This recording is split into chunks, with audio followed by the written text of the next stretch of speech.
Hey everyone! Tonight we're plunging into one of history's oddest rabbit holes, the world of medieval royalty and what unfolds when cousins marry across too many generations.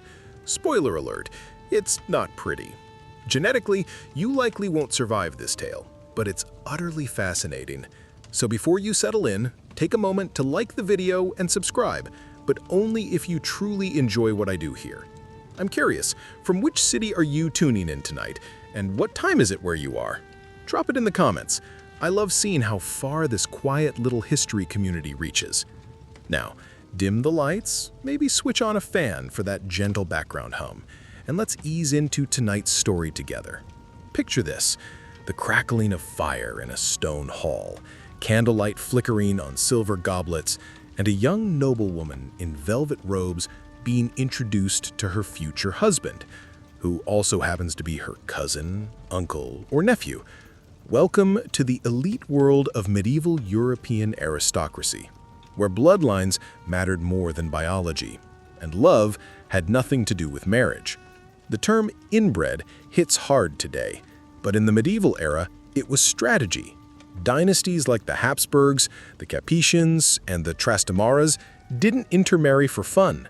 They did it to concentrate power, land, and legitimacy. Marry your cousin, and you keep your castles.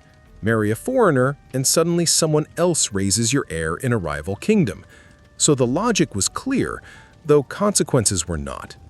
Yet over generations, this logic created genetic whirlpools, producing some of Europe's most fascinating and tragic figures. Tonight, you'll meet women who were daughters of double first cousins, nieces wed to uncles, and sisters married to first cousins once removed. These aren't just odd math problems. They were real women with complex lives, fierce loyalties, and sometimes shocking symptoms of DNA playing royal musical chairs. We'll visit stone palaces in Spain, gloomy castles in Austria, and glittering courts in France and the Low Countries.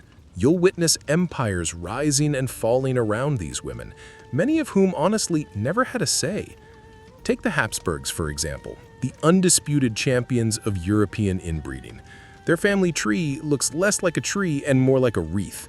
They built a global empire through marriages, each one tightening the family net until it almost strangled itself. While we'll meet infamous male Habsburgs later, it was the women who bore the generational load, politically and genetically. These women were mothers of kings and queens, empire breeders, and bearers of some truly unfortunate traits. But it wasn't only the Habsburgs. The Capetians of France, the Trastamaras of Spain, and even the Plantagenets of England dipped toes into the same shallow gene pool. The goal was always the same: consolidate claims, prevent civil war, and secure dynastic legitimacy. But this brought feuds, forced marriages, and noble women navigating a world where family meant everything, sometimes too much. What's wild is how obvious side effects became over time. Elongated jaws, fertility problems, mental illness, stillbirths, oddly shaped skulls recurring in royal lines. Yet nobody was eager to change course. Even the church, which technically forbade incestuous marriages beyond a certain degree, made exceptions for royals. The Pope often granted dispensations, holy permission slips for yet another cousin marriage if it kept peace. Here's the kicker. Modern geneticists studied some of these lineages and confirmed what medieval matchmakers ignored. Inbreeding coefficients, yes, they exist, are measurable. Several royal children had scores comparable to those of sibling unions, some of the highest ever recorded. Charles II of Spain, whose tragic story we'll save for last. Spoiler, he couldn't chew properly, couldn't walk unaided, and likely had the mental capacity of a 5-year-old. He also had many aunts and uncles who were also his cousins. Of course, not every royal woman with tangled ancestry suffered visibly. Some were brilliant rulers, skilled diplomats, and beloved queens. One debate among historians today is how much inbreeding actually influenced personality or mental health. Was Joanna, the Mad of Castile, truly insane or trapped in a brutal political snare where her erratic behavior was exaggerated to prevent her from ruling? Was her daughter's melancholy a genetic symptom, or the result of a lifetime torn between power and duty? Such questions arise often when exploring these women's lives. How much was nature? How much nurture? These women weren't passive. They were queens, regents, and mothers, shaping empires' futures. Some ruled directly, others through sons or husbands, all bearing dynastic duties their male counterparts didn't. A prince might go to war or drink himself to death, but a princess was expected to marry whomever the crown chose and produce heirs, no matter the miscarriages, deformities, or depression along the way. Next, we'll meet women whose stories illustrate the strange mix of politics, genetics, and personal struggle. You'll follow Isabella of Habsburg as her bloodline loops inward, Joanna of Castile as her sanity is questioned, and Eleanor of Portugal marrying her uncle to secure imperial power. Along the way, we'll share facts you've never heard, like which queen's jaw had to be redrawn in portraits, or which princess was technically her husband's great-aunt. So, buckle up gently. The next hours might make you grateful for your boring, unroyal DNA.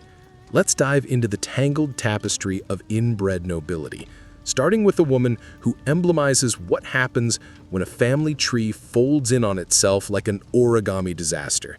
Isabella of Habsburg.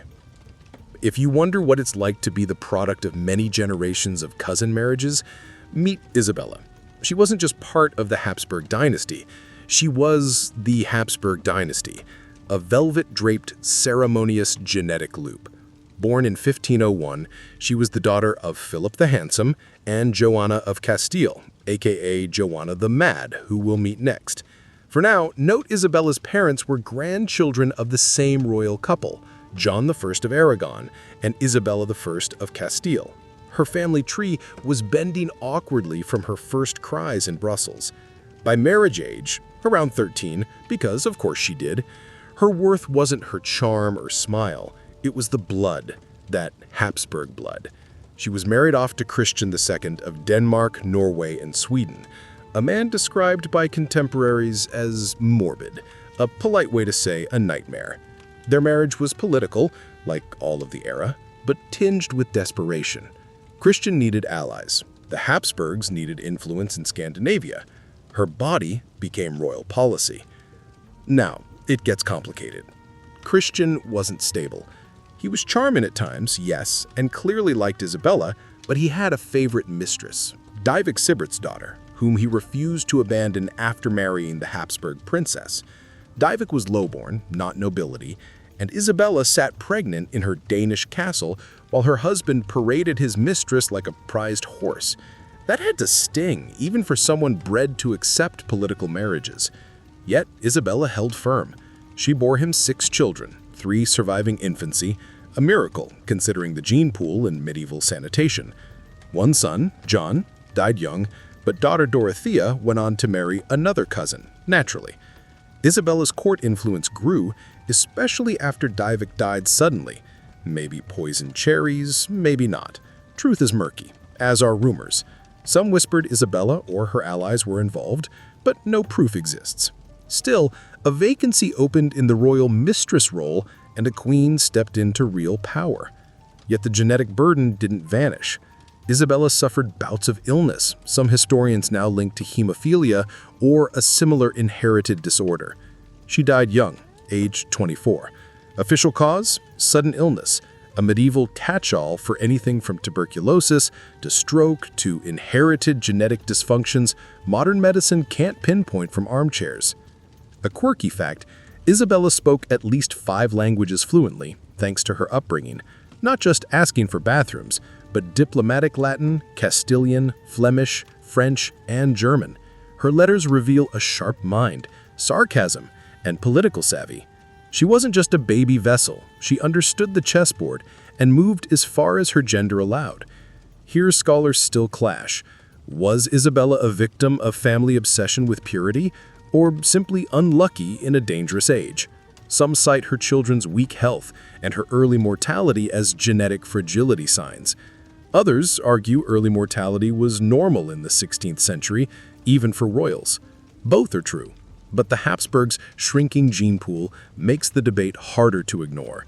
Undisputed is this: Isabella's children carried even more concentrated royal blood, making the next generation more genetically closed. Her grandson, Maximilian II, married his first cousin. Their children's jawlines could cut glass, and not kindly. One eerie thing is that Isabella's life feels quiet in hindsight. She's one of those queens rarely mentioned unless sought. No wars, scandals, or famous portraits. Yet her DNA echoes throughout European history. Her blood coursed through emperors, kings, and doomed heirs. If power is legacy, Isabella was mightier than many men around her. She just had no crown to prove it. You almost want to whisper across centuries, maybe skip that cousin. Maybe your daughter should try someone new, someone unrelated. But no, that was the game, and she played it as well as any Habsburg. From quiet Danish courts to loud dynastic strategy echoes, Isabella's life shows what happens when royalty values family ties too much. She didn't live long, but what she passed on shaped Europe for 2 centuries, and many results weren't healthy. Now that you know Isabella, let's go deeper into Gothic royal heredity and meet her mother, Joanna of Castile, aka Joanna the Mad. You've heard the nickname. Maybe imagine her wandering a castle barefoot, mumbling, clutching her dead husband's coffin morbidly. Some of that happened, but Joanna's full story is less madness, more tragedy, with dynastic pressure and concentrated family genetics. Joanna was born in 1479 to Ferdinand II of Aragon and Isabella I of Castile, the Catholic monarchs who united Spain and backed Columbus. Their marriage was political power, and they expected their children to follow. Joanna was their 3rd child, smart, reserved, devout, with eyes said to smolder when angry. But there was a catch. Her family tree already had that royal kink. Her parents were second cousins, not terrible medieval-wise, but internal looping was flickering. As a young woman, Joanna was sent to Flanders to marry Philip the Handsome, literally his name, mostly political. Philip was son of Holy Roman Emperor Maximilian I and Mary of Burgundy. This union aimed to forge a powerful European alliance. Unlike many arranged marriages, Joanna and Philip were strangely into each other, passionately, obsessively, raising court eyebrows. You might think, sweet, but this is history, not a fairy tale. Philip was charming, ambitious, and aware of his looks. Joanna, deeply in love, grew intensely jealous as Philip openly cheated. She reportedly screamed, threw things, demanded mistresses' names. Rumor says she once attacked a lady-in-waiting with scissors over a flirt. Was she mentally ill, or pushed to the edge in a world where her power was secondary to her husband's pleasure? Things worsened after her mother's death, and Joanna became Queen of Castile. On paper, she should have been powerful, but Philip wasn't having it. He tried to rule as king, claiming Joanna was too unstable. Her father Ferdinand did the same. Both men sought control of Castile, using her supposed madness as excuse. What followed was a relentless campaign to brand her unfit, partly because it was convenient, and partly because Joanna showed signs of emotional collapse.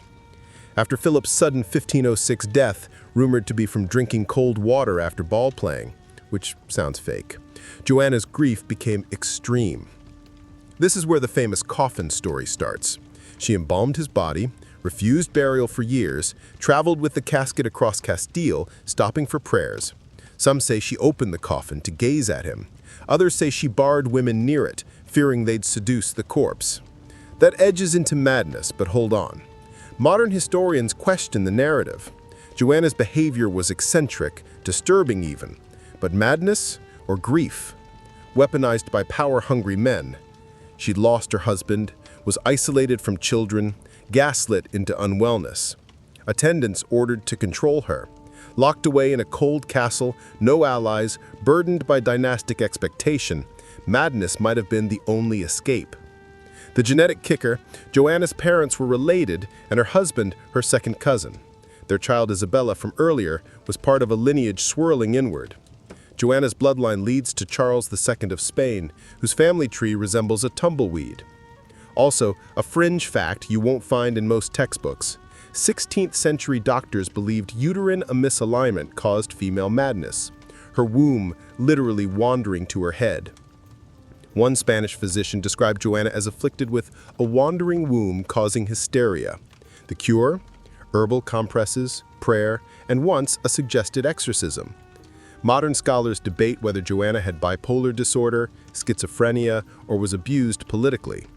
One theory suggests post-traumatic stress from betrayal and child deaths.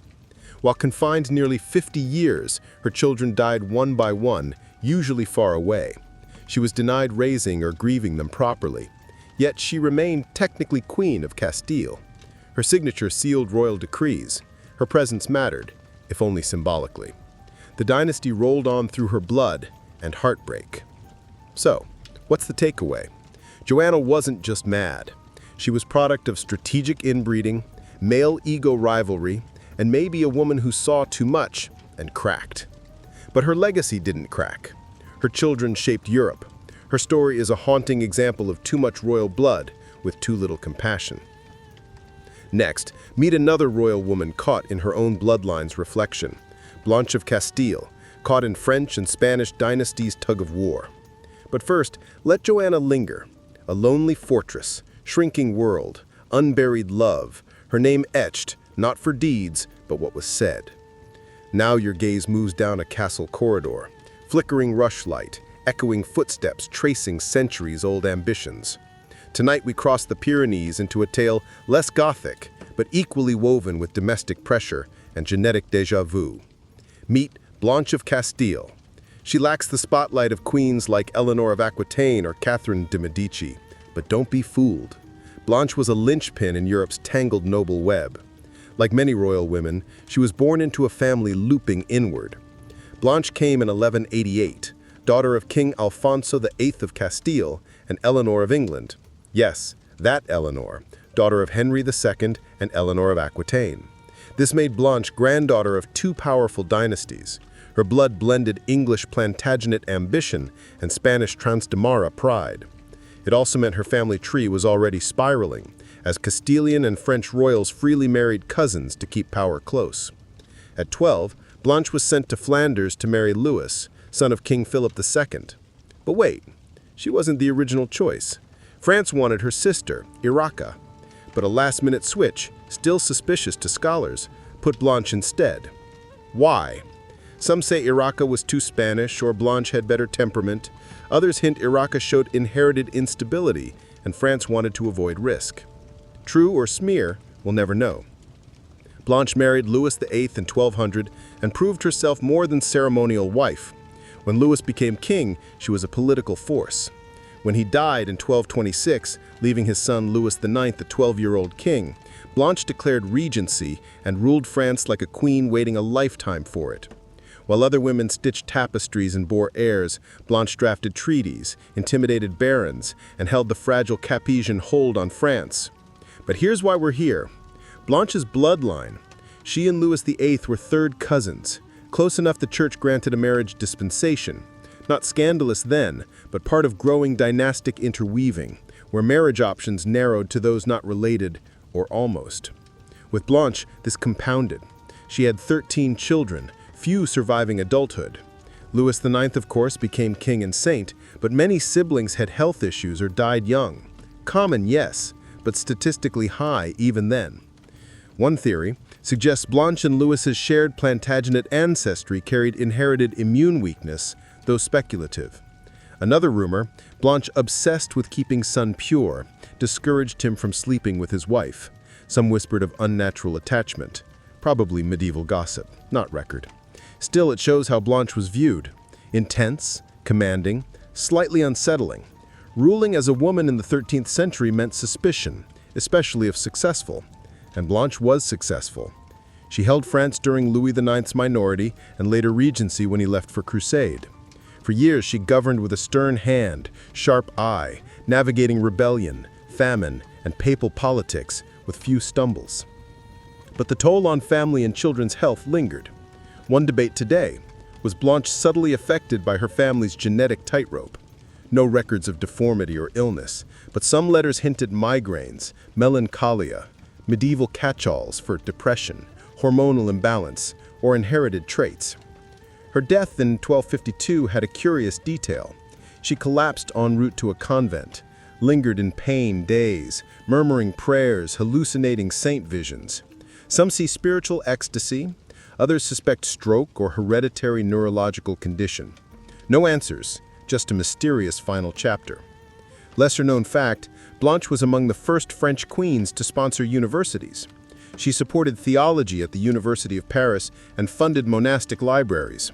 So while wrangling nobles and her complicated son, she quietly helped launch Europe's intellectual renaissance. No big deal? Imagine her ghosting through candlelit libraries, muttering Latin, glaring at noisemakers. Not mad, not tragic, just tired, likely still running things from beyond. While Blanche isn't the most inbred on the list, she exemplifies Early medieval power marriages folding inward, royal women burdened with bloodlines and expectations, forging legacies, sometimes with iron fists beneath silk sleeves. Next, we'll travel to Portugal, where Eleanor of Portugal faces a family dynamic so twisted, her groom shares her family name and her uncle's face. Hope you're ready. Now, a soft step into 15th century Iberian warmth, where stone palaces glint under sun. Royal carriages creak under weight of more than gold and silk. They carry dynastic expectations, ancient rivalries, and family ties requiring more than weddings and a DNA analysis. The main character tonight is Eleanor of Portugal. If the idea of an uncle marrying his niece makes you cringe, well done, you're alert and focused, because yes, that did happen and wasn't even seen as particularly strange back then. Eleanor was born in 1434 into the House of Avis, a branch of the Portuguese royal family known for its tangled ancestry and political ambition. She was among several children of King Edward of Portugal and Eleanor of Aragon, which already made her a sought-after prize in the royal marriage market. Her siblings included future monarchs, but Eleanor's journey took her north into the distant realms of the Holy Roman Empire, where her marriage was intended to secure a powerful alliance. What went unspoken at the wedding banquet was how closely related she was to her groom. Her husband, Emperor Frederick III, was not just her cousin, but technically her uncle by marriage. Lines so twisted they resembled a Celtic knot. Yet inbreeding among royals wasn't accepted, it was customary. Marrying a close relative wasn't scandalous, it was tactical. If it kept the throne within the family and blocked rival claims, so be it. The Pope would grant a nod, issue a dispensation, and another cousinly kiss would seal another generation's fate. Eleanor's wedding to Frederick was awkward from the outset. She journeyed to Italy for the ceremony, which faced multiple delays because Frederick, the cautious emperor, hesitated to commit.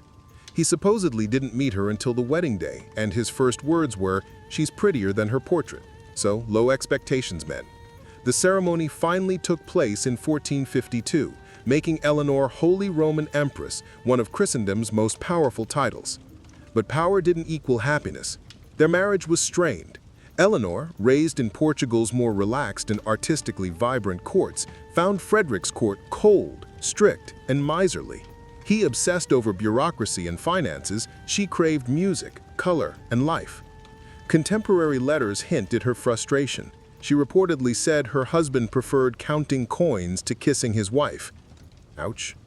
Meanwhile, Frederick found Eleanor too emotional, too passionate, and ironically, too foreign. Still, they fulfilled their dynastic duty and had 5 children, 3 surviving infancy. Among them was Maximilian, who would become Holy Roman Emperor and marry yet another cousin, cementing the Habsburg ascent. But Eleanor struggled. Her health declined, likely from pregnancy strains, harsh winters, and the slow suffocation of living with a man who treated her more like a financial advisor than a spouse. Now, genetics. Eleanor and Frederick's shared ancestry was already dense with intermarriage. Both descended from Aragonese and Burgundian houses, concentrating their blood further. The result? Their son Maximilian inherited the family jawline, early signs of the infamous Habsburg jaw symbolizing centuries of royal inbreeding. But that's just the visible marker. Historians quietly discuss mental health problems, miscarriages, and autoimmune disorders recurring throughout the family line. A curious fact, Eleanor is among the few medieval empresses whose voice survives in her own handwriting. Some letters to her brother, King Alfonso V of Portugal, remain. In them, she vents about court life, isolation, and homesickness. Her complaints feel hauntingly modern, about having no confidants, feeling an outsider even among family, and the cold imperial halls draining her spirit. If a ghost wanders the stone corridors of Graz or Vienna, it's likely Eleanor, still homesick and misunderstood. Here, scholarly debate remains alive. Was Eleanor just a mismatched bride trapped in a political marriage, or was she suffering the early effects of genetic accumulation? Her failing health has been attributed to everything from tuberculosis to depression. Yet some researchers propose she inherited porphyria, a blood disorder linked to noble lines and sometimes mistaken for madness. There's no firm proof, only hints in letters and chroniclers' descriptions of her pale skin, light sensitivity, and melancholic episodes. She died young, at 32, officially from illness, but most agree it was a slow, painful decline worsened by emotional neglect and medieval medical failures. Frederick didn't even attend her funeral, reportedly occupied with court documents. That says a lot, doesn't it? Yet Eleanor's legacy looms. Her son Maximilian shaped European history, expanding the Habsburg Empire and marrying relatives with relentless efficiency. Eleanor's blood flowed through emperors and queens, carrying the strength of her Iberian roots and the fragility of an overused gene pool. What stands out most about Eleanor is the quiet sadness woven through her life. She wasn't mad like Joanna or iron-willed like Blanche. She was gentle, romantic, and too human for imperial coldness. Yet she played her part, birthing the next dynasty, the highest and harshest success for a royal woman then. Next, we meet Margaret of Austria, Eleanor's granddaughter and one of her era's sharpest political minds. Raised in a family so genetically tight that holiday dinners probably needed a family tree cheat sheet to know whom to kiss. Imagine being a young girl born into a maze of castles, cousins, and kings. Before losing baby teeth, you're already treated like a prized asset. That was Margaret of Austria. Technically Eleanor's granddaughter, but by then the Habsburg family tree had knotted so tight even the family dog might have been noble. Margaret grew in this dynastic storm, trained to smile, curtsy, and marry strategically. What sets her apart is not just survival, but mastery of the system. Born in 1800 in Brussels, Margaret was Maximilian I's daughter, the Holy Roman Emperor and Eleanor's son. Her mother, Mary of Burgundy, died young after a horse accident, leaving Margaret motherless by age 2. From infancy, she wasn't a grieving child, but a dynastic prize. Her father betrothed her to Charles the Dauphin, barely older, later King Charles. At 3, Margaret was sent to the French court as future Queen of France. Classic Habsburg politics: start young, secure alliances early, and hope for luck. But plans unraveled. When Charles came to age, he abandoned Margaret to marry Anne of Brittany. Territorial gain, but a cruel betrayal to Margaret raised in his callous. Returned heartbroken and politically wounded as a teen, no one recorded if she cried. From then, she built different power. She remarried John of Castile, tied to the Spanish throne, the same tangled ancestry, cousins many times over through Habsburg and Trastamara lines. Their marriage was brief. John died within a year, likely tuberculosis, though rumors of poison lingered. Medieval courts loved conspiracies. Widowed before 20, Margaret didn't fade away or enter a convent. She returned to court, carving a political identity sharp enough to cut stained glass. She never remarried, dedicating herself to politics, becoming governor of the Netherlands twice, a royal woman ruling an economic hub, managing diplomacy with France, Spain, and England, while wearing heavily embroidered gowns that could stand alone. Let's not ignore the inbreeding elephant. Her family was deep in cousin marriages. Her father married his cousin. Her brother Philip the Handsome married their cousin Joanna of Castile. Margaret herself married a cousin. The family tree resembled a Mobius strip, and the effects were showing. Philip died young from fever. His son Charles V inherited such concentrated genetics his chin was noticeable from orbit. But Margaret seemed physically unaffected by the family's marital choices. Sharp, healthy, politically savvy. Some historians see her as a rare Habsburg defying decline. Still, the consequences touched her. As guardian to her niece and nephew, Charles, and siblings, she witnessed the genetic toll. One niece, Eleanor of Austria, married another cousin. Another, Catherine, married King John III of Portugal, her double first cousin.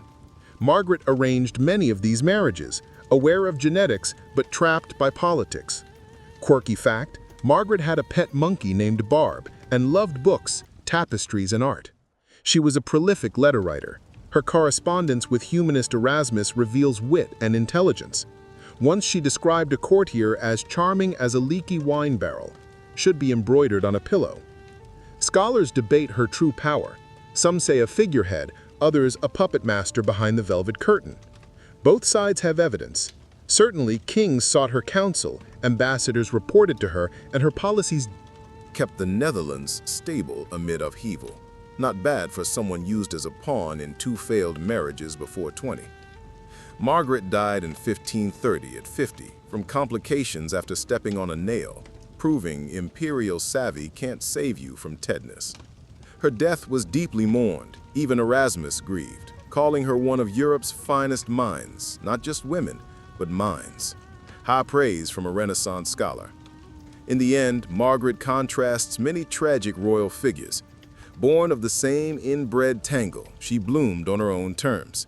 She arranged marriages, further twisting the family genetics, not from cruelty or blindness, but playing the only game allowed, and better than most.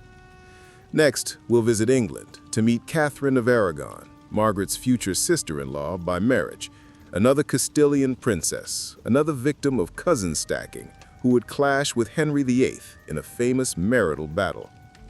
Hear the clink of goblets, silk rustling, Latin prayers, and a stone chapel lit by morning light. You're in early 16th century England, just before chaos erupts. At the center is a serene young woman with a bloodline knottier than a sailor's test, Catherine of Aragon. Known as Henry VIII's first wife, dumped for Anne Boleyn, sparking religious fire and executions. Before drama, Catherine's life was a dynastic manual titled How to Marry Your Cousins and Lose Everything. Born 1885, youngest daughter of Ferdinand of Aragon and Isabella I of Castile, the same power couple met earlier with Joanna the Mad crying over embroidery. Catherine was an afterthought baby, born as Spain finished reconquest, evicting Granada's last Muslim rulers. She entered a bloody, triumphant moment. Her parents united as Catholic monarchs, their children purebred dynastic gold. Let's peek at that family tree. Her parents were second cousins, part of the Trastamara dynasty, already intermarried among French, Portuguese, and Burgundian nobility. Catherine had double cousin status wasn't odd, it was standard. Catherine was prepped for royal marriage, bilingual, pious, educated, genetically engineered to fit every major ruling house. At 3, promised to Arthur, Prince of Wales, Henry VIII's son. By 15, shipped to a cold Tudor court with her dowry, ladies-in-waiting, and more Spanish lace than a convent. The 1501 wedding was grand, a diplomatic and political spectacle. Arthur, future king, Catherine, his Spanish bride, meant to unite Spain and England. Days after, court watched them go to bed alone, expecting a long, fertile marriage. Then Arthur died 5 months later, maybe sweating sickness or tuberculosis. The grand plan unraveled. Catherine stranded in England, dowry partly unpaid, future uncertain, virginity under suspicion. Whether marriage consummated sparked theological debate decades later, but at the time, it was humiliating. Still, dynastic wheels turned. Within a year, Henry VIII proposed Catherine marry Arthur's brother, Henry, the future king. Problem: marrying a dead husband's brother was against church law.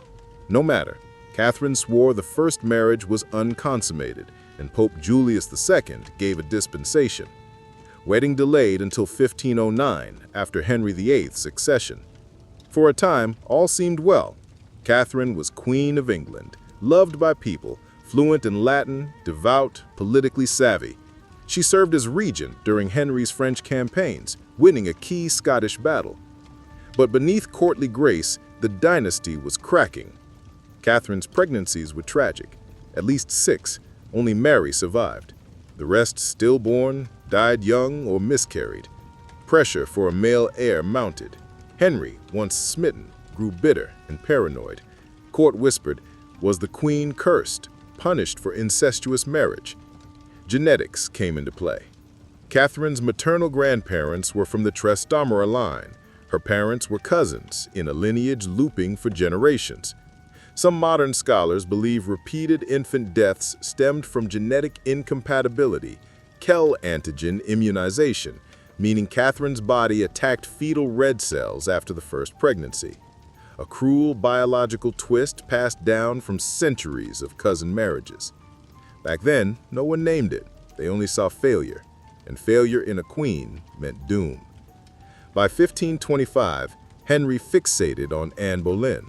Catherine was sidelined, stripped of titles, confined.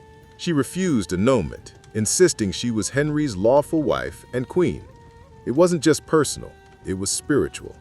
Catherine believed her marriage holy and Mary the rightful heir. Her refusal sparked the English Reformation. Henry broke from Rome, dissolved monasteries, and ignited a religious war fracturing England for generations, all because one queen refused to lie about a forced marriage at 15. A quirky fact: Catherine was a bookworm, fluent in Latin and Spanish, translating religious texts and patronizing humanists. Erasmus praised her intellect. Confined at Kimbolton Castle, she spent days praying, embroidering, and writing letters. Her final letter addressed Henry not as tyrant, but my most dear lord and husband, devotion or royal gaslighting's last note. Scholars debate if her miscarriages were bad luck or genetic. What's clear is her life, like many royal women's, was shaped and shattered by a family tree too bent to stand. She came from dynasties believing kings divine right and cousins divine necessity. In the end, pure blood couldn't save her. Next, Isabella of Portugal, Catherine's niece and empress, married her double first cousin, bearing a son whose chin and fate are legendary.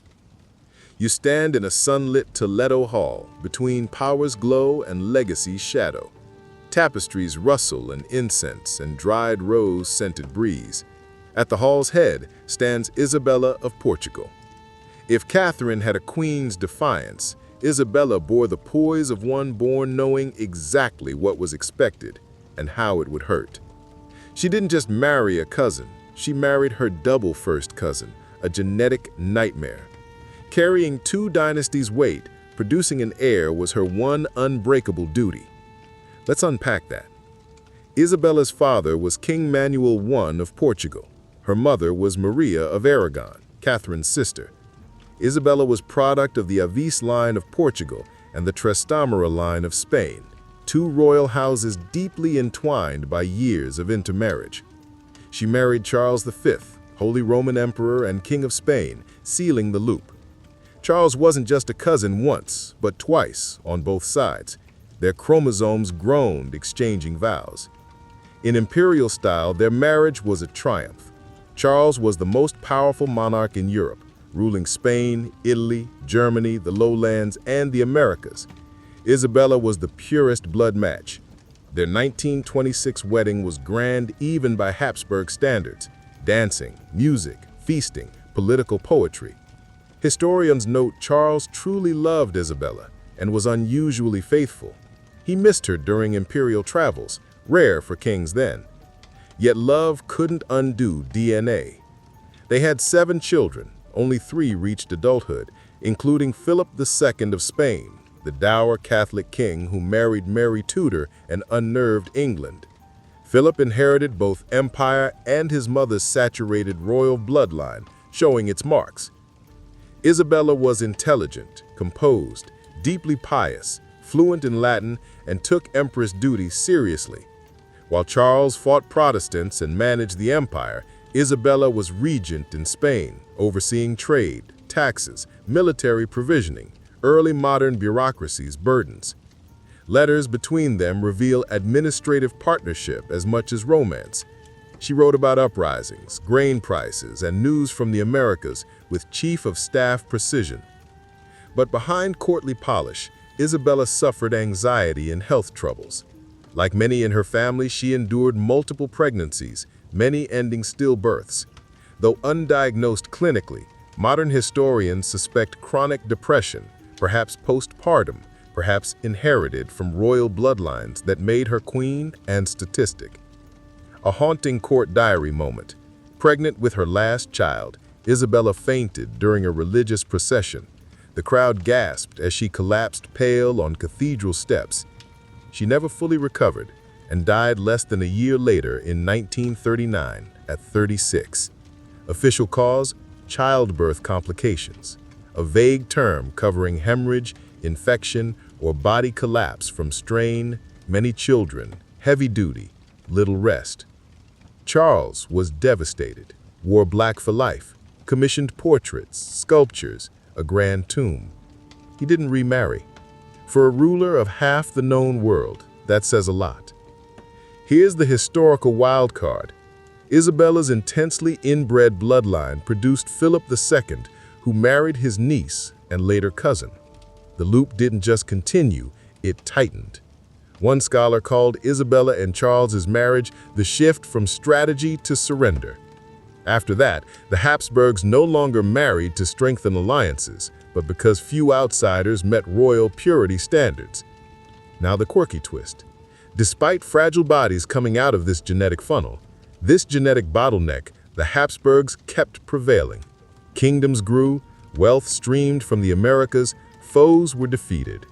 A strange contradiction marks Isabella's tale between visible success and hidden decay. Between a court trimmed in silver thread and a body breaking down from repeated genetic recycling. Was Isabella conscious of the risk? Likely not as we understand it today. Her letters mention sickness, stillbirths, headaches, but never genetics. That concept did not yet exist. The notion that cousin marriages might doom offspring to frailty wasn't common knowledge until centuries afterwards. Even then, royals disregarded it. Yet the signs appeared in her surviving son's haunted gaze, in funerals she attended for infants who never lived to breathe, in the silence after her own death, as the Spanish court donned black and the empire she helped sustain creaked under its weight. Isabella of Portugal is often eclipsed by louder figures, Catherine, Anne, Mary, even Charles. But her story offers one of the clearest views into the cost of dynastic ambition. She was everything a queen should be, noble, obedient, fertile, and gone far too soon. Next, we turn north, where Margaret's legacy continues in the Low Countries, and Duchess Maria of Burgundy tries to evade the trap. But the family tree has other designs. The light shifts now, grows cooler, softer, as we move north from sunlit Iberian courts to lush, damp Burgundy pastures where silk flags flutter in a colder breeze and halls feel more Dutch than Spanish, more Flemish than Castilian. You find yourself in the Burgundian Netherlands, that wealthy, shimmering part of Europe that always seemed just beyond stability's grasp. In the center, wrapped in furs and political tension, stands Marie of Burgundy. If you expect a pause in our parade of inbred royals, not tonight. Marie is another noblewoman caught in the Habsburg web. Though she fights to break free, fate and family have other plans. Maria was born in 1457, sole child of Charles the Bold, Duke of Burgundy, and Isabella of Bourbon.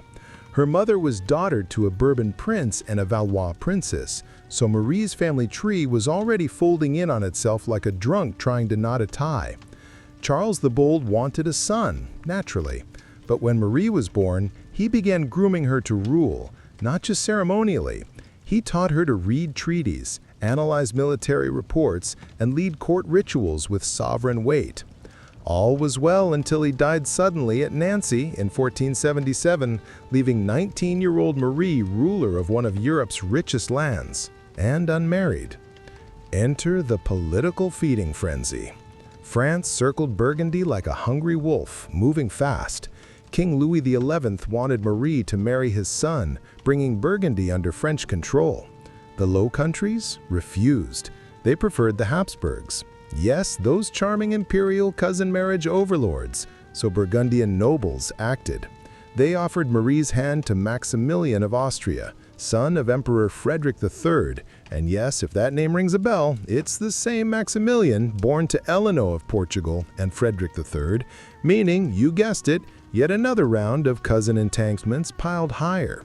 Marie, to her credit, wasn't thrilled. Educated to rule, not serve, she delayed marriage talks, insisting on favorable conditions. In a rare medieval power move, she issued the Great Privilege, a document granting significant local powers in exchange for support. That wasn't just politics, it was rebellion against centralized royal control favored by her suitors, especially the French and Habsburgs. But ultimately, the dynastic machine won. She married Maximilian in 1477. With that union, the Habsburgs inherited the entire Burgundian estate, a prize shaping European politics for the next century. Now the gene pool begins to bubble ominously. Marie and Maximilian were distant cousins through generations of Valois and Habsburg unions. Their children were a perfect blend of French, Burgundian, Austrian, and Iberian royal blood, none having spent much time outside the family circle. Their son, Philip the Handsome, would later wed Joanna of Mad of Castile, a story we've already seen in emotionally volatile detail. So yes, Marie of Burgundy is technically the great-great-grandmother of Charles V and a key contributor to the infamous Habsburg jaw, but she didn't live to see her lineage's fate. She died in 1882, only 5 years after marriage, in a tragic horse accident. Out hunting, a proper, noble pastime, her horse slipped on muddy ground and fell atop her, crushing her back. She lingered in pain for days before dying at 25. The court mourned. Maximilian wept. Europe again faced a power vacuum shaped like a young woman. Here's a quirky detail. Marie's tomb in Bruges remains one of the city's most visited. During a 20th century renovation, archaeologists opened it and found her remarkably preserved skeleton with a visible spinal injury matching chroniclers' accounts of her accident. One of those eerie moments where legend and osteology meet under bright lights. Scholars see Marie as pivotal, not just a dynastic match, but the hinge swinging the Burgundian legacy toward the Habsburgs. Without her, no Charles V, no global empire, and perhaps no grotesque cousin-coded chromosome accumulation. Others focus on her lost potential. Educated and politically active, she might have ruled Burgundy independently, creating an alternate history where the Low Countries thrived as a power, not another Habsburg possession. But history doesn't dwell on what-ifs. She married the right man at the wrong time and died before shaping her legacy, which became her descendants, long-faced, melancholy, sometimes brilliant, sometimes broken, but always bound to the throne by blood too thick to breathe. One last thought. Marie tried to decentralize power, give voice to her people, and resist her era's dynastic chokehold. Yet even her resistance served the empire. Her blood, body, and banner all ended under Habsburg control. The ultimate medieval irony. The more she tried to escape the family knot, the tighter it pulled. Next, we return to that knot's heart to meet Anna of Austria, a woman who married her own nephew and somehow didn't even rank among the top 3 strangest Habsburg unions. Things get darker now. The air thickens as we enter late 16th century Spain, where candlelight flickers against stone walls haunted by portraits with too many identical faces. Welcome to Philip's court, where inbreeding isn't an unfortunate side note, it's the main event. Here stands Anna of Austria, quiet in a velvet gown likely heavier than a grown dog. She's devout, obedient, exactly what the Spanish court wanted in a queen. But beneath that calm facade lies a truth twisted enough to puzzle a genetics class. Anna didn't just marry a cousin, she married her uncle, her own maternal brother. That's right, she was 17, he was her maternal uncle. Their shared genes could have won family reunion bingo in one turn. Anna was born in 1549 to Maximilian II, Holy Roman Emperor, and Maria of Spain. Maria was Philip's sister, making Anna both his niece and, because of the Habsburgs' dedication to family intermarriage, also his cousin through multiple lines. To keep track, imagine their family tree as a plate of spaghetti with every noodle touching every other noodle and holy oil was spilled on it.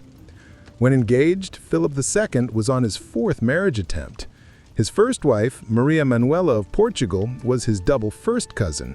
Then Mary I of England, also his cousin, followed by Elizabeth of Valois, another cousin, and now his teenage niece, Anna.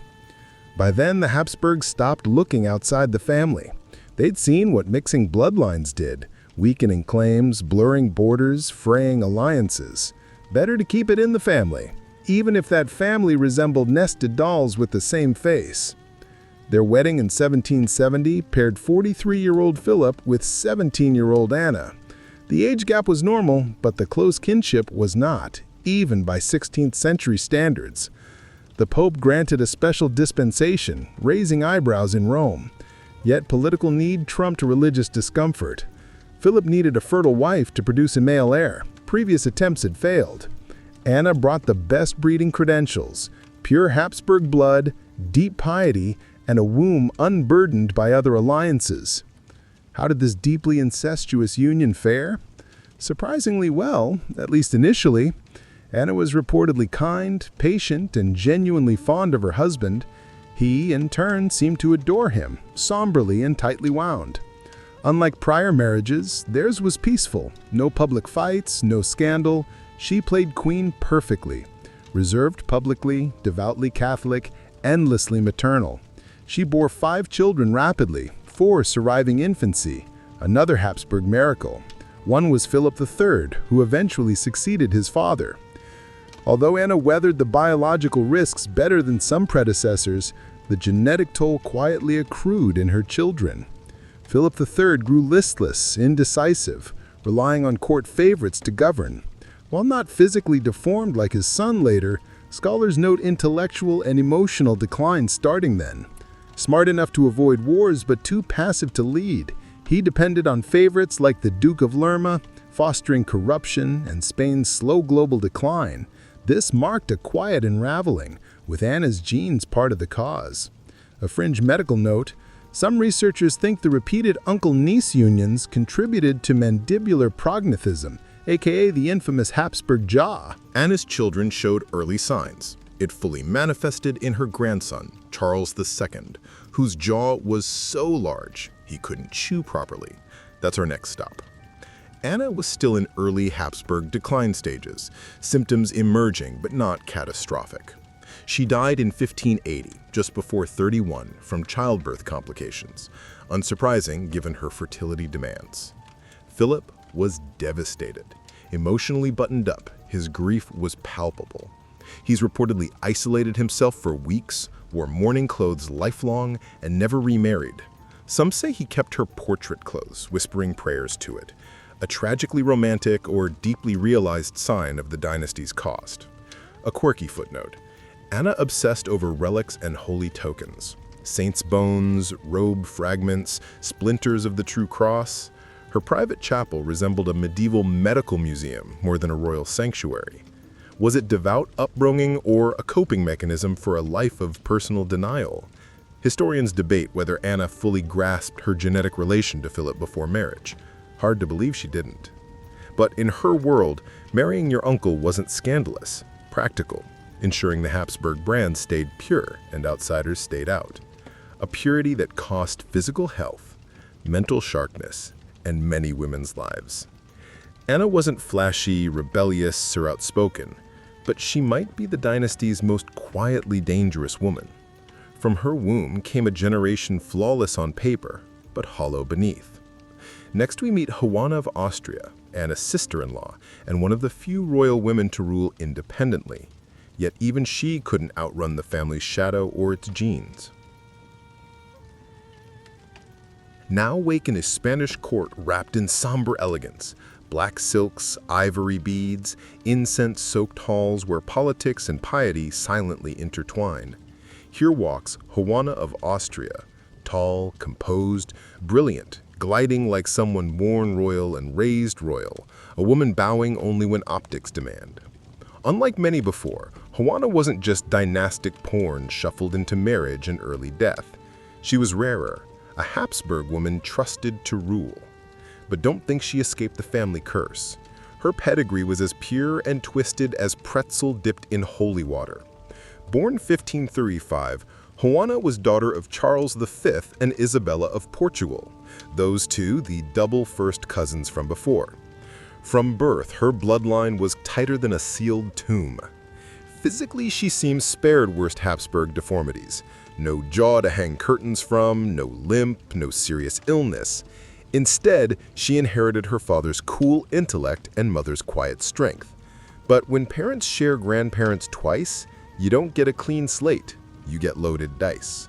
Her childhood was cloaked in velvet and protocol, raised alongside brother Philip II and rotating aunts, tutors, and advisors, teaching languages, theology, and statecraft. By teens, she spoke Latin, French, Castilian fluently, debating bishops with ease. Erasmus, if alive, would have applauded. Now her story veers off usual path. At 17, Juana married Prince João Manuel of Portugal, her first cousin. Not just any cousin, an intermarriage of dynasties trading genes like medieval Pokemon cards. João's health was poor, ghostly from generations of limited diversity. Less than 2 years into marriage, he died of what is believed tuberculosis or inbred immunity failure. Juana was widowed at 19. But wait, there's more. She was pregnant. The son born after João's death was Sebastian, future king of Portugal. If you picture a strong, virile monarch leading his people, hold on. Sebastian grew up with priests and Jesuit tutors, obsessed with crusades, dying in North Africa at 24, his death sparking a succession crisis handing Portugal to Spain. But back to Juana. After her husband's death, Portuguese court wanted her to stay and raise heir. Juana said no. She returned to Spain without her son, resuming life at her brother's court. Here she pulled a Habsburg power move.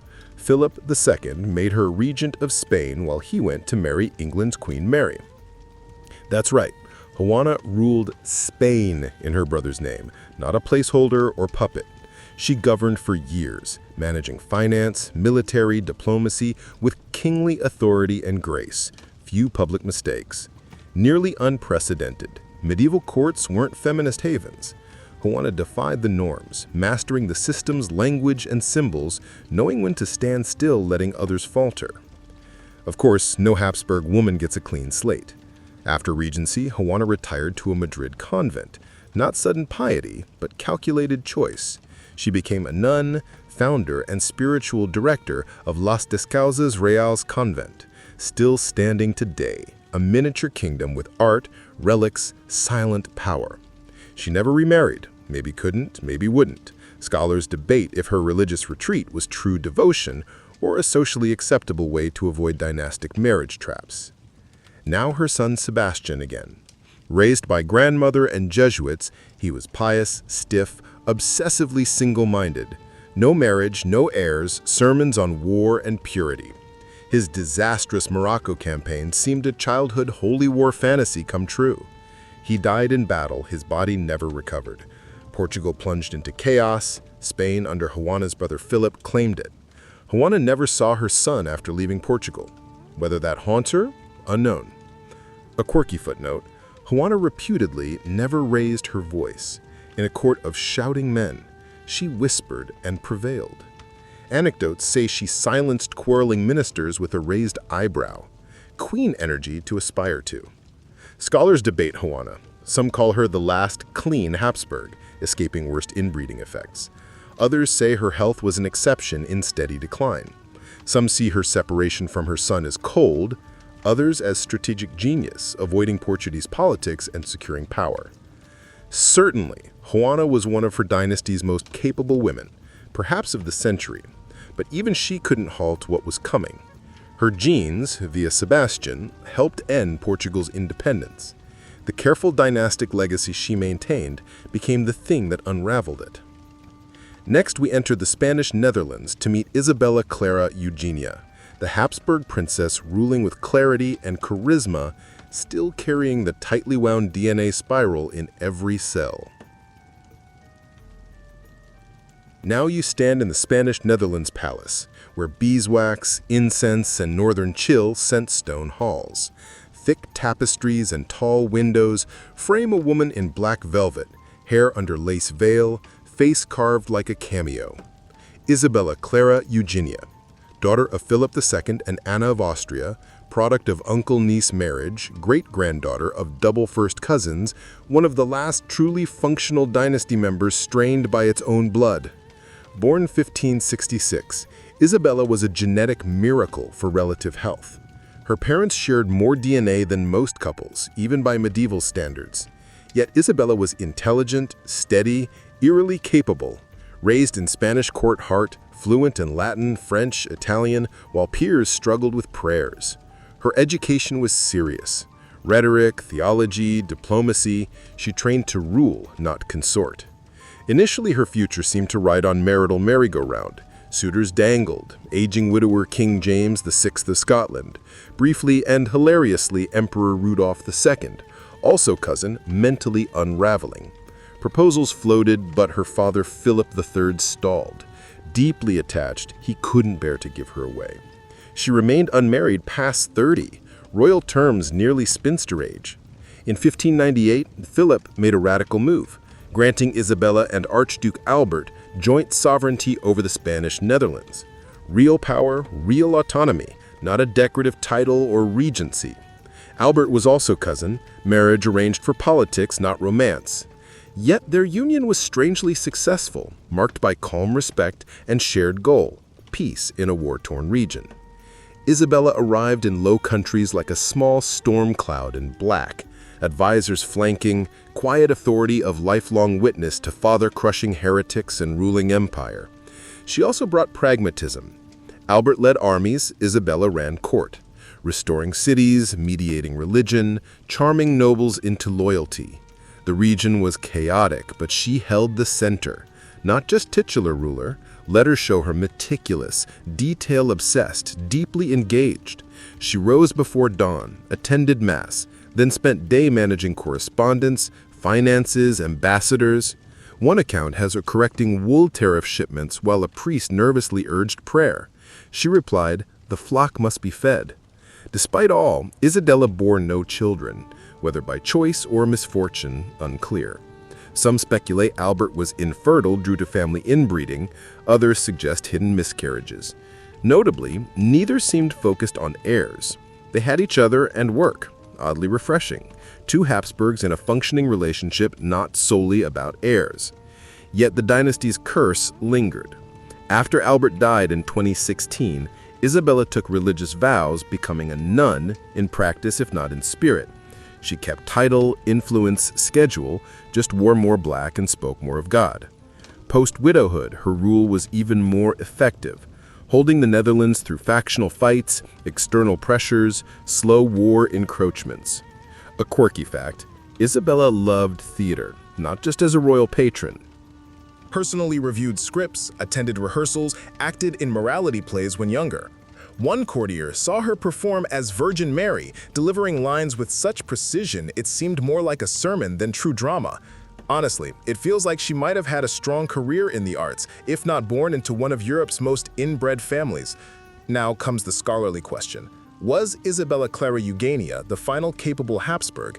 Some historians say yes. She is viewed as the last bright spark before the dynasty fell into mental illness and physical deformity. Others say she benefited from luck. She ruled a smaller realm during a relative calm in European chaos, with a husband sharing power. Either way, she left an impact. While other Habsburg women were known for death, wounds, or madness, Isabella was known for leadership. She died in 1633 at age 66, a surprisingly long life for a Habsburg woman. Her funeral in Brussels was a major event, with nobles, priests, artists, and commoners attending. She had no children, but left a political legacy remembered centuries later. And for once, that legacy wasn't about her crooked jaw or cousin marriages. Isabella Clara Eugenia proves that even in a genetic swamp, one candle can burn steadily. She was not loud or dramatic, but she ruled, led, and bore the heavy Habsburg inheritance with what looked like grace. Next, we travel to Versailles, where another family branch unravels in powdered wigs and satin corsets, beginning with Maria Theresa of Spain, whose Bourbon cousins waited with open arms and open marriage licenses. Let the sounds of horses on cobblestones and rustling satin lead you into Versailles' golden corridors, where endless mirrors and rosewater scents fill the air. Here stands Maria Theresa of Spain, beneath a ceiling painted with gods she likely no longer believed in. Surrounded by chandeliers, gilded moldings, and a court more obsessed with looks than any in Europe's gaudy history. But Maria Theresa is more than a queen in a corset. She is the living product of centuries of Habsburg intermarriage.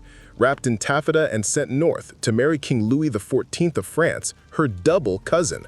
Born in 1638, Maria Theresa was daughter of King Philip IV of Spain and Elizabeth of France, and that's already a warning sign. Her parents were first cousins, her grandparents first cousins, her great-grandparents, yes, cousins as well. By then, the Habsburgs were aggressively recycling their gene pool like a medieval eco-project gone wrong. So, when Maria Theresa was born, her fate was tied to preserving this legacy, whatever the cost. She grew up in Spain's rigid mourning court, filled with Catholic solemnity, black clothes, and enough incense to cloud all memory. Her education was deeply religious, heavy on saints, light on strategy. She was taught obedience, chastity, silence, with music lessons softening the edges. Then came the War of Spanish Succession and peace talks. France and Spain needed a marriage to seal peace, and Maria Theresa, 20, untested, and thoroughly Habsburg, was offered as the gift. Louis XIV, the Sun King, was everything her court was not: flashy, confident, secular dangerously, and soaked in power. He supposedly looked at Maria Theresa and said, "She is the Infanta of Spain," a compliment or a polite way to say her reputation preceded her like a coughing ghost. Their marriage was urgent. France wanted peace, Spain wanted dignity. The wedding was in 1660, on their kingdom's border, featuring one of diplomatic history's most famous gestures. Louis met Maria Theresa on a small river island, neutral ground, and took her hand with a smile, hiding layers of political calculation. From the start, it was a mismatch. Maria Theresa was gentle, sheltered, painfully pious. Louis was worldly, calculating, busy chasing mistresses. He had many lovers before and after the wedding. His court was full of intrigue, coded glances, and whispered secrets. Maria Theresa wasn't built for this world. She tried. She smiled when needed, bore Louis 6 children, though only one survived, and navigated Versailles without breaking. But behind her jeweled eyes, she unraveled slowly inside. Her Habsburg heritage was visible, not just a footnote. Portraits show a soft jawline and receding chin marking her Spanish royal stock. She was small, often sick, prone to what doctors called nervous spells, fainting, headaches, and long silences. Today, many think she had chronic migraines, worsened by inbreeding and stresses of being an outsider in a harsh court. And the worst part, her children. Maria Theresa had 6, but only one, the Dauphin, Louis the Grand Dauphin, survived childhood. The Bourbon line, though genetically more diverse than Spanish Habsburgs, still carried that mingled blood's burden. The child losses devastated her, though she hid it publicly. Louis moved on emotionally, like a man whose kingdom was his true love. A quirky note, Maria Theresa loved chocolate fiercely. Spain brought it to Europe, she brought her habit to France. She reportedly drank thick hot chocolate every morning, with cinnamon and vanilla, though some blamed it for her migraines. Picture her in velvet chambers, sipping porcelain cups, trying not to cry while ladies whispered of the king's latest mistress nearby. The debate around Maria Theresa is psychological more than political. Was she too weak for the French court, or broken by silent trauma, cultural alienation, and pressure to bear heirs when her body, burdened by generations of cousin marriage, could not? Historians argue if she was complicit in her marginalization or just surviving a system that never gave her a chance. Certainly, Maria Theresa never fully belonged. She remained, to the end, the Spanish queen. Louis respected her position, but not her person. When she died in 1683, likely from an abscessed arm, Louis said, "This is the first time she caused me pain." That's either devastating or the cruelest eulogy ever spoken in silk-lined halls. But in royal fashion, her legacy outlived her. Her son, the Grand Dauphin, continued the Bourbon line, and through political dominoes, Maria Theresa's descendants eventually sat on Spain's throne, uniting Bourbon and Habsburg blood again, because apparently Europe hadn't had enough. So here lies Maria Theresa of Spain, a queen in France, a stranger in her own life, a woman whose body bridged two empires shakily and whose silence screamed through centuries. Her death marked a turning point. Versailles became more theatrical, Spain more fragile, and the dynasty more doomed. Next, we return to France, where her daughter-in-law, Elizabeth of Valois, married into the same bloodline from the other side, adding a French twist to this inescapable loop of royalty, religion, and family resemblance. Now, stepping back slightly in time, but still inside the genetic maze, we meet a figure who seems at first like fresh air in a stagnant bloodline. Elizabeth of Valois, daughter of France, Queen of Spain, another woman whose royal marriage was less about love and more about patching crumbling dynasties with genetic duct tape. She entered Philip II's Spanish court with youthful beauty and soft Parisian grace, only to find herself trapped in one of Europe's most brittle inbred bloodlines and, surprise, marrying her cousin again. Born 1545, Elizabeth was eldest daughter of Henry II of France and Catherine de' Medici, a woman infamous for political manipulation, poisons, and an unlucky nose for disaster. But Elizabeth was her golden child, intelligent, well-mannered, fluent in Spanish, and favorably portrayed early on. Her destiny, like other princesses, was decided by treaties and territorial anxieties, not passion. Specifically, the Treaty of Cateau-Cambrésis, ending wars between France and Spain, sealed her fate. The treaty required marriage to cement peace. Elizabeth, just 13, was given to King Philip II of Spain. You may recall him, he later married his niece, Anna of Austria.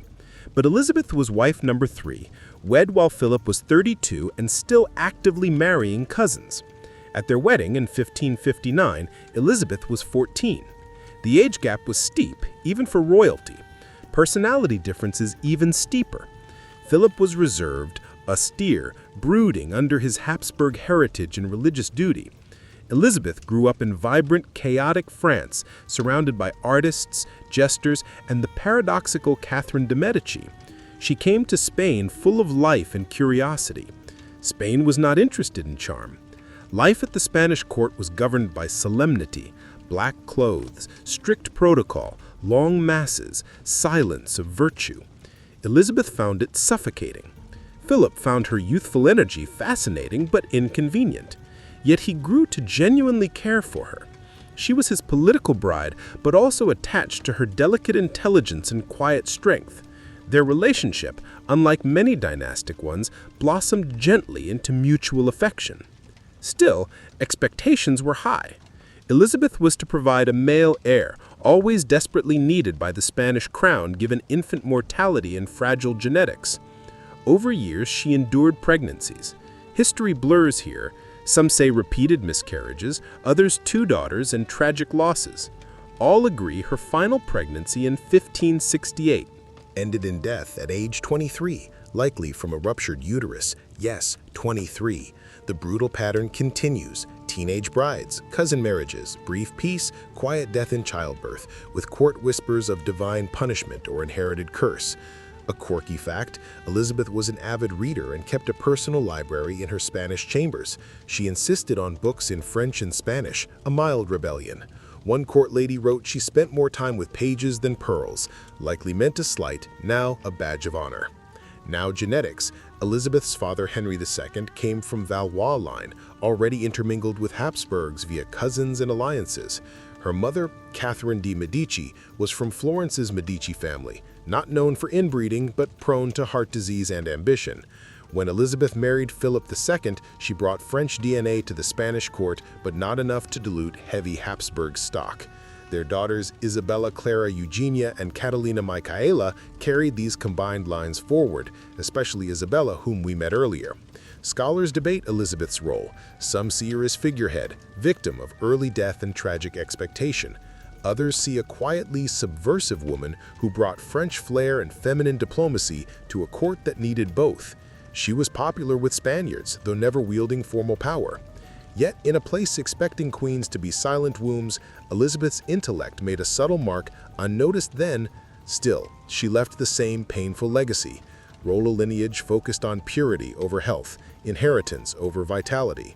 Her children raised with rigid expectations, constant pressure to marry family, blind trust God would sort chromosomes. Spoiler, he did not. Ironically, Elizabeth was first betrothed to Don Carlos, Philip's unstable son from earlier marriage.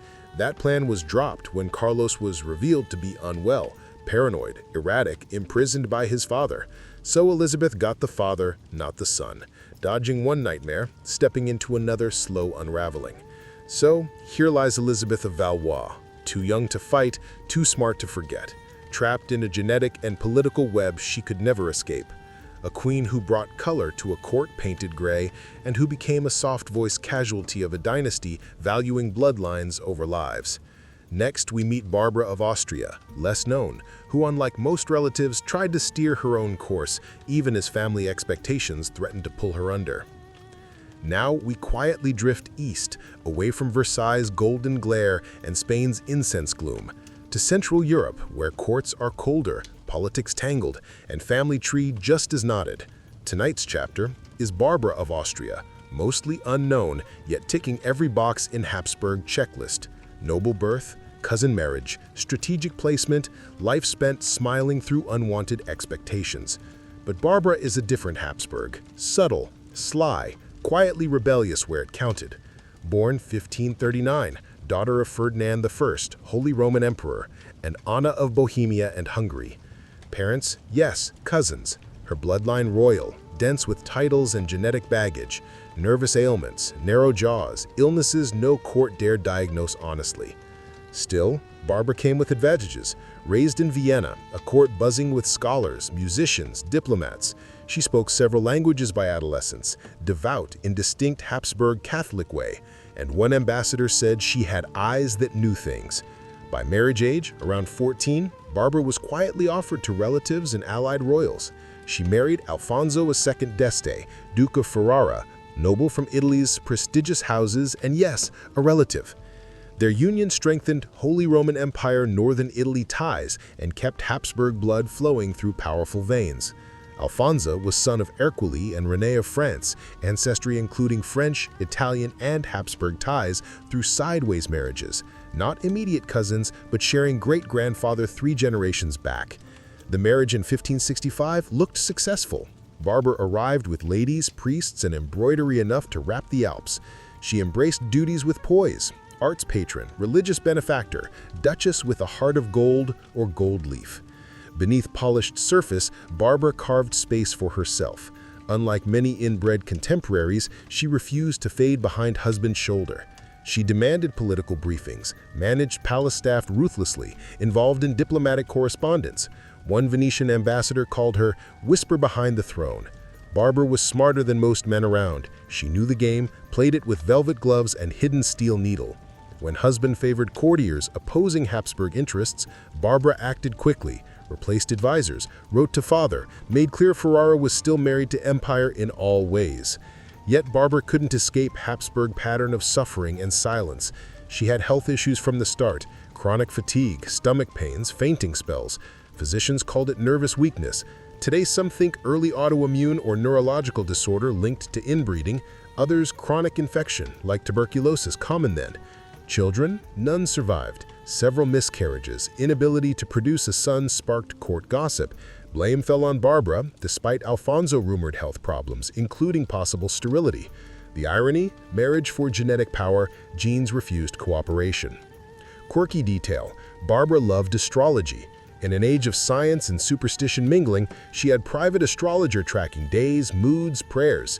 She delayed meetings if the stars were bad, once refused treaty signing on Tuesday due to feeling in chest. Brother Maximilian, no stranger to odd habits, found it charming. Husband, not so much.